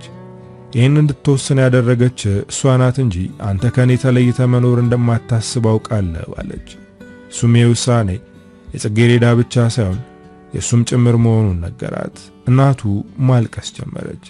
እዚህ እንድትኖር አላስገድድህም፣ ግን በአንዲት ሴት ምክንያት እኔ እናትህን እንደዚህ ማድረግ ያሳዝናል አለችው። አንዲት ሴት ያለቻት ለሱ በጣም ልዩ ሴት ናት። የህይወት ዘመን አጋሩ ናት። እናቱ ደግሞ እናቱ ናት። ሳሚ በጭንቀት ምክንያት ሰውነቱ ላብ ተዘፈቀ። ወንድሞቹ ከወደ ውጭ ሲገቡ እናታቸው ስታለቅስ ተመለከቷት። በድንጋጤ ምን ተፈጠረ ብለው ጠየቋት። እሷም እያለቀሰች ወንድማችሁ ጥሎ ሊሄድ ነው ስትላቸው ተናደዱበት። እነሱም ጽጌሬዳን መውቀስ ጀመሩ። በዚህ ሴት ምክንያት እናትህን ጥለህ ልትሄድ ነው፣ ከሃዲ ነህ አሉ። እነሱም እስካሁን እዚህ ያሉት ለእናታቸው ነው እንጂ እጮኞቻቸው ሳይጨቀጭቋቸው ቀርተው አይደለም። ሳሚ በቃ ወስኛለሁ ብሎ ከተቀመጠበት ሲነሳ ቤቱ ዞረበት። ራሱን ችሎ መቆም አልቻለም። ተዝለፍልፎ ሶፋው ላይ ሲወድቅ እናቱ በድንጋጤ ጮኸች። ወንድሞቹ በፍጥነት ወደሱ ሄደው ቀና አደረጉት። ሳሚ ራሱን መሳቱ ያልተለመደ ነገር ነው። ከዚህ በፊት እንደዚህ አይነት ነገር ገጥሞት አያውቅም። ጽጌሬዳ ጩኸት ስትሰማ ከክፍሏ ወጣች። በድንጋጤ ወደሱ ተጠጋች። ምን ሆኖ ነው? ምን አድርጋችሁት ነው እያለች ስትጮህ ሁሉም እሷ ላይ በቁጣ ፈጠጡ። ወደ ሆስፒታል ለመውሰድ ሲሯሯጡ ወደ ራሱ ተመለሰ። የኔ ፍቅር ምንድነው የሆንከው? አለችው። ደህና ነኝ አትደንግጪ ሲላት እናቱ ግን በቁጣ ፈጠጠችባት። ልጅ አንድ ነገር ቢሆን ካንቺ ራስ አልወርድም አለች። ወንድሞቹ ተነስ ወደ ሆስፒታል እንሄድ መታየት አለብህ ብለው አስገደዱት። እሱ ወደ ሆስፒታል ሲሄድ እሷም ከዚህ ሴት ጋር ላለመጨቃጨቅ ሐናን ደውላ እንገናኝ በማለት ከቤት ወጣች። ጽጌሬዳ ሐና እንዳገኘቻት ውስጡ ያለውን ብሶት በለቅሶ አወጣችው። ቤት ውስጥ የተፈጠረውን ነገረቻት። ከዛ ቤት መውጣት መወሰንሽ ትክክል ነው፣ ከዛ ቤት ከወጣሽ ደስ የሚል ሕይወት እንደሚኖርሽ እርግጠኛ ነኝ አለቻት። ጽጌሬዳ ከሐና ጋር ቆይታ ወደ ቤት ተመለሰች። ሳሚ ከሆስፒታል ሲመለስ ጥሩ ነገር ይዞ አልተመለሰም። ሁለቱም ኩላሊቱ አደጋ ላይ እንደሆነ ተነግሮታል። ግን ይህን ነገር ጽጌሬዳና እናቱ እንዳይሰሙ ለወንድሞቹ አስጠንቅቋል። እነሱ ሳያውቁ በድብቅ ሕክምናውን እከታተላለሁ፣ እነሱ ግን ማወቅ የለባቸውም ብሏል። ሐና ከጽጌሬዳ ጋር እንደነበረች ለዮሐንስ ነገረችው እና እንዴት ናት በማለት የእህቱን ደህንነት ጠየቃት። ጽጌና ሳሚ ብቻቸውን ለመኖር እንዳሰቡ ስትነግረው እስካሁንም መቆየት አልነበረባቸውም ብሎ ተናገረ። እህቱ በጣም ናፍቀዋለች። ቢያገኛትና አቅፉ ውስጥ አስገብቶ እህቴ በጣም ናፍቀሽኛል ቢላት ደስታው ነበር። ግን አሁንም እንዳኮረፈ ነው። መታ ወንድሜ ብትለው በእርግጠኝነት ይቅር ይላታል። እሷን ፈርታ እንጂ ወንድሜን አፈከኝ ማለት ትፈልጋለች። ግን እሱን ረግጣ ከቤት ስለወጣች ድጋሚ ይቅር አይለኝም ብላ ደምድማለች። ጽጌሬዳ ከአማቷ ቤት ወጥታ ከባሏ ጋር ለመኖር እየተዘጋጀች እያለ ደስ የሚል ነገር አወቀች። መጸነሷን አወቀች። ለሳሚ የነገረችው ክፍላቸው ውስጥ ነበር። በደስታ ጮኸ። እማዬ ያለው ደሳለውን ሮጠ። የጽጌሬዳን መጸነስ ለእናቱ ሲነግራት ብትደሰትም በቅርቡ ከዚህ ቤት እንደሚሄድ ስታስብ ደስታዋ ደበዘዘ። ጽጌሬዳ ለሃና ደውላ ማርገዟን ነገረቻት። ሃናም በደስታ እየተፍለቀለቀች ለዮሐንስ ነገረችው። ዮሐንስ በጥቂቱ ፈገግ ብሎ እንኳን ደስ አለሽ በያት በማለት ከቤት ወጣ። ብዙም እንዳልተደሰተ ቢያስመስልም አሁን ከቤት የወጣው የደስታ እንባውን እንዳታይበት ነው። እሷ ግን የሱን ጸባይ ጠንቅቃ ስለምታውቅ ፈገግ አለች። ከቤት እንደወጣ የደስታ እንባውን መቆጣጠር አልቻለም። እህቱ ልትወልድ ነው። ያቺ ትንሽ ልጅ ሌላ ትንሽ ልጅ ሊኖራት ነው። ወደ ኋላ ተመልሶ ልጅነቷን አስታወሰ። ጨርቅ ጠቅልላ እያዘለች ስትጫወት አይኑ ላይ ድቅን አለበት። ጽጌሬዳም እጇን ሆዷ ላይ አሳርፋ የኔ ልጅ አጎትህን ሲሰማ በደስታ እንደሚያነባ አውቃለሁ፣ ነገሮችን አስተካክዬ ስትወለድ እንዲያቅፋ አደርጋለሁ ማለት ገና ላልተወለደ ልጇ ቃል ገባች። ሳሚ እጇን ጨብጦ ጽጌዬ ባክሽ እዚሁ እንቆይ፣ እኔ አንድ ነገር በሆነ የሚንከባከብሽ አይኖርህም አለ። ንግግሩ አበሳጫት። ለምንድነው አንተ አንድ ነገር የምትሆነው በማለት በቁጣ ጠየቀችው። ኩላሊቱን እንደታመመ መናገር አልፈለገም። ሳሚ ፍርሃት እያለው ነው። ሰው እኮ ነኝ፣ ችግር ቢገጥመኝና ካንቺ ጋር ባልሆን ኑሮሽ ከባድ ይሆናል ሲላት ድጋሚ ተበሳጨች። አንተ ምንም አትሆንም፣ ፈጣሪ ጠብቅህ እንጂ እዚህ በሆነም ለውጥ የለውም። ቤተሰቦች አንተ ከሌለ ሕይወቴን ያከብዱታል፣ ግን ወንድሜ አለ አለች። ሳሚ ከዮሐንስ ጋር ያለው ግንኙነት ጥሩ ባይሆንም ለጽጌሬዳ እንደሚሞትላት ስለሚያውቅ በሱ እርግጠኛ መሆን ይችላል። ሕክምናውን ቢከታተልም ህመሙ እየባሰበት ነው። ሆስፒታል መተኛት እንዳለበትና በቅርቡ የኩላሊት ንቅለ ተከላ ካልተደረገለት እንደሚሞት ተነገረው። አሁን ለጽጌሬዳና ለእናቱ መናገር ግድ ሆነበት። እሱ መናገር ስለፈራ ሆስፒታል ከሄደ በኋላ ወንድሞቹ እንዲነግሯቸው አደረገ። ሁለቱም ሴቶች ለተወሰነ ደቂቃ ራሳቸውን ስተው ነበር። ጽጌሬዳ ወደ ራሷ ስትመለስ እያለቀሰች ወደ ሳሚ ውሰዱኝ አለች። እናትየዋም አብራ ለመሄድ ተነሳች። ጽጌሬዳ ሳሚ ሆስፒታል አልጋ ላይ ተኝቶ ስትመለከተው እንባዋን መቆጣጠር አልቻለችም። ከጎኑ ተቀመጠች። እናቱም እጁን ይዛ እንባ በሞሉት አይኖቿ እየተመለከተችው ነው። እባካችሁ ሴቶች አታልቅሱ፣ እኔ ምንም አልሆንኩም በማለት ፈገግ አለ። ሃና የሳሚን መታመም ስትሰማ ዮሐንስን ወደ ሆስፒታል እንሄድ አለችው። እሱ ግን አልሄድም አላት። ይህን ያክል ይጨክናል ብላ አላሰበችም ነበር። እሱ ግን ጨክኗል። ሃና ብቻዋን ወደ ሆስፒታል ሄደች። ከጽጌሬዳ ጎን መሆኗ ጥሩ ነው። በዚህ ሰዓት የራሴ የምትለው ሰው ያስፈልጋታል። ዶክተሩ ሁሉንም ወደ ቢሮ አስጠርቶ ሳሚ ወደ ሞት እየተጠጋ ነው፣ ቶሎ ኩላሊት መገኘት አለበት አላቸው። የማሳከሚያ ገንዘብ ቢኖራቸውም ኩላሊቱ ግን ሊገኝ አልቻለም። ሁለቱም ወንድሞቹ በጤና እክል ምክንያት መለገስ እንደማይችሉ ተነገራቸው። ጽጌሬዳ የኔ ከተመሳሰለ እሰጠዋለሁ አለች። ግን እሷ ነፍሰ ጡር ስለሆነች ቢመሳሰል እንኳን መስጠት አትችልም። ከቀን ወደ ቀን እየደከመ ነው። ሃና ዮሐንስን እባክህ በዚህ ሰዓት ለእህት ታስፈልጋታለህ፣ እንሂድና ከጎኗ እንሁን አለችው። እሱ ግን አሁንም በአቋሙ እንደጸና ነው። ሃና ተናዳበታለች። እሷ ግን ወደ ሆስፒታል ሄዳ ከጽጌሬዳ ጋር አብራ እየተጨነቀች ነው።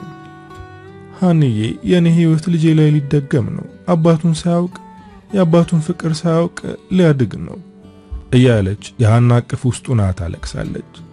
የሳሚ እናት በጽጌሬዳ እየተበሳጨች ነው። ልጄ ምንም አይሆንም አታሟርች እያለች እየተናገረቻት ነው። በዚህ መሃል ዮሐንስ ወደ እነሱ ሲመጣ አየችው።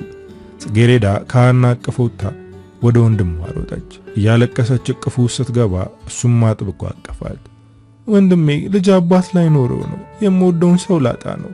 ምን አይነት እድል ቢኖረኝ ነው እኔ ላይ እንደዚህ አይነት ነገር የሚፈጠርብኝ እያለች አለቀሰች። ፈጣሪ የሚለው ነው የሚሆነው አላት። የሳሚ እናት በጭንቀት እየተንቆራጠጠች ልጄ መምተኛ የሆነው በእህት ምክንያት ነው አለችው። ዮሐንስ ዞር ብሎ የሳሚን እናት ተመለከታት፣ ግን ምንም አይነት የሚያስቀይም ነገር አልተናገረም። ዶክተሩ ወደ እነሱ በመምጣት እንኳን ደስ አላችሁ ከሳሚ ጋር ተመሳሳይ ኩላሊት ተገኝቷል አላቸው። ሁለቱም በደስታ ፈነደቁ። አቶ ዮሐንስ መዘጋጀት ይኖርባል ሲለው ሁሉም ግራ በመጋባት ተመለከቱት። ዶክተሩም የዮሐንስን ትከሻ ቸብ አድርጎ በመምታት አቶ ዮሐንስ ትላንት እዚህ መጥቶ ምርመራ አድርጎ ነበር፣ ኩላሊቱም ከሳሚ ጋር ስለተመሳሰለ ለመስጠት ፈቃደኛ ሆኗል ብሎ ተናገረ። ጽጌረዳ ሲቃ የተናነቃት ወንድሜ ብላ ጠራችው። ሐና ግን ግራ ተጋብታለች። እጁን ይዛ ከነሱ ራቅ አድርጋ ወሰደችው። ይህን ነገር ብቻህን መወሰን ነበረብህ፣ እኔ ቀድሜ ማወቅ አልነበረብኝም በማለት እንባ የተናነቃት ጠየቀችው። እሱም በፍቅር እየተመለከታት ምንም አይፈጠርም፣ ይልቅ እኔ ከሰርጀሪ ክፍል እስከምወጣ የእርግዝና ምርመራ አድርገሽ ጠብቂኝ፣ እንደ ቋጠርሽ እየተሰማኝ ነው አላት። ሐና በተናገረው ቀልድ ተበሳጭታለች፣ ግን ማስቆም አልቻለችም። ኩላሊቱን ለሳሚ ለመስጠት ተዘጋጀ። ወደ ሰርጀሪ ክፍል ከገቡ ሰዓታት ተቆጥረዋል። ሁሉም ሰው በጭንቀት እየተንቆራጠጠ ነው። ጽጌረዳ በጣም ፈርታለች። የምትወዳቸውና ነፍሷን የምትሰጣቸው ሰዎች የሞት አፋፍ ላይ ናቸው። ግማሽ ቀን የፈጀው ሰርጀሪ በስተመጨረሻ ተጠናቀቀ። ነገር ግን ሙሉ ለሙሉ እንደታሰበው አልሆነም። ሳሚ ቢተርፍም ዮሐንስ ግን መትረፍ አልቻለም። ይሄ መስዋዕት የተከፈለው ለሳሚ ሳይሆን ለእህቱ ነው። ዮሐንስ ወደዚህ ምድር የመጣው ለራሱ ሳይሆን ለጽጌረዳ ነበር። ለሷ ኑሮ ለሷ ሞተ። ሐና ሕይወታቸውን ፈር ለማስያዝ ደፋ ቀና ስትል ከጇ አመለጣት። እሱ ከተቀበረ ጊዜ ጀምሮ ከሱ ቤት አልወጣችም። በሐዘን ኩርምት ብላ እያነባች ነበር። ቤተሰቦቿ በጣም ተጨንቀዋል። ሐና ዮሐንስን በማጣቷ ብታዝንም ፍሬ ጥሎላት ነው ሄደው። ከመሞቱ በፊት የእርግዝና ምርመራ እንድታደርግ ሲነግራት ቀልድ መስሏት ነበር፣ ግን እሱ ታይቶት ነበር። ሐና አርግዛለች፣ ግን እሱ አብሯት የለም። ጽጌረዳ ከባድ ድብርት ውስጥ ነበረች። ሳሚ ግን ከዛ ድብርት እንድትወጣ የሚችለውን እያደረገ ነው። እሱ ብቻ ሳይሆን ቤተሰቦቹም አሁን ላይ ከጎኗ ናቸው። ዮሐንስ ሞቷል። ሕይወቱን ለሳሚ ሰጥቶ አድኖታል። ይህንን ያደረገው ለእህቱ ነው። አሁን ላይ ሳሚ የዮሐንስ አደራ አለበት። እስከ ሕይወቱ ፍጻሜ እሷንና ሐናን መንከባከብ ግዴታው ነው። ወንድምሽ ዘሩን ተክቶ ነው ሄደው፣ ስለዚህ ልጁንና ሐናን ለመንከባከብ እኔና አንቺ ጠንካሮች መሆን አለብን ብሎ ጽጌረዳን አጠነከራት። ልክ እንደ ዮሐንስ ለሰው የሚኖሩና ኑሮ ያለፉ ብዙ ሰዎች አሉ ነበሩም። አበቃው። ከፊያሜታ አምሃ